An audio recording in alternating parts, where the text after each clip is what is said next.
Womanjeka Merrimbik Boon Wurrung Namda Burrupton Atuwillam. Come with purpose to my beautiful home, land of the two bays. My name is Gheran Yarraman Steel, and I'm a proud descendant of the Boon Wurrung people of the Kulin Nations. It is my great pleasure and my honour to be able to welcome you here to country today.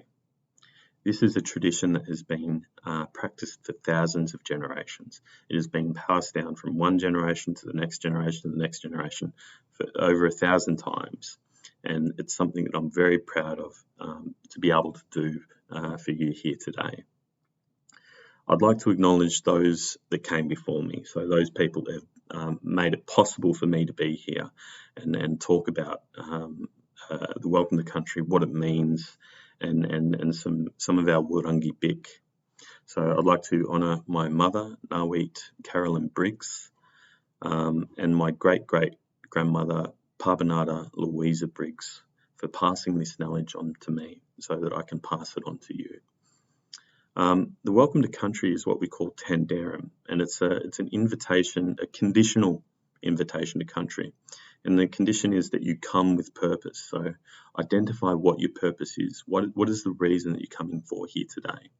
And the second part is instructing you or clarifying with you what are the laws and customs that you have to abide by while you're out there trying to achieve your purpose on our country. And these laws and customs go all the way back to our creation story. So the story that has Bunjil creating the lands, the rivers and the creeks with his great spear. And he creates the Kulin people and the Boon Wurrung people, and he teaches us that we're responsible for this great, beautiful country that he's created. So we have to provide to it and it has to provide to us, and we have this circular relationship. But we also have to protect this country from people that are not responsible for it.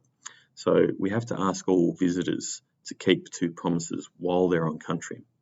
The first promise is really simple. Don't harm the land, don't harm the children of Bunjil. The second promise is to honour and respect the laws of Bunjil. So how do we honour and respect laws that we might not be aware of?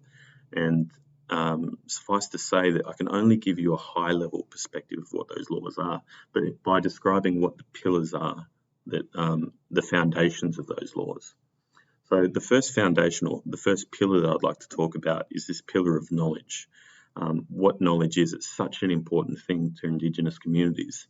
The way that we think of knowledge is not only a way that you might think of it in a more an academic sense, but way that we think of it in a community sense. So community not just being the people that are around today, but also the people that were here 200 years ago, 5,000 years ago, and the people that will be here in 5,000 years' time.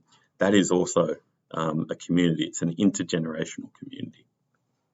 So how do we maintain that connection to that sort of intergenerational community? And it's through knowledge. It's through knowledge that we do that. It's the way that we maintain the truth and the continuity of that knowledge, ensuring that the stories that need to be passed down are passed down, and that those stories remain consistent for thousands and thousands and thousands of years. And they have done so. They've maintained stories that still have great importance to us today, that have their origins 6,000 years ago, 26,000 years ago. And those stories are really important to how we interact with country today. And that's how we connect intergenerationally. The other areas that we need to connect is more of in a horizontal plane. So who are the people around today? How do we interact with the great diverse communities? We look at that IATSIS map of Australia, and we see there's 250 Aboriginal language groups across Australia. How do we operate as Aboriginal people? Considering that we all think differently, we all have different belief systems and languages and values and customs. How do we do that? And we do that through valuing. Firstly, we have to value that diversity. We have to value all the different opinions and experiences that everyone brings to the table, because that strengthens us as a community. It provides us with this greater lens of understanding.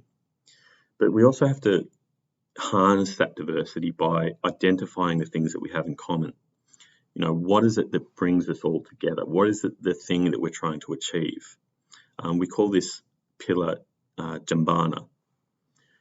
Finally, I've talked about community, and I've talked about I've talked about the intergenerational time. We also have to talk about space, so the place where we are today. How do we think about country? When Indigenous people think about country, they're not just thinking about physical spaces. We're thinking about all the things that have occurred for thousands of generations on that country, and all the things that will occur into the future. What's happened onto country? What's happened on the lands where we live and where we work for the last 80,000 years? The greater understanding that we have of that 80,000 years of history, the greater connection we build with that country. And if we can build that connection, then we harness that responsibility for country and we protect that country.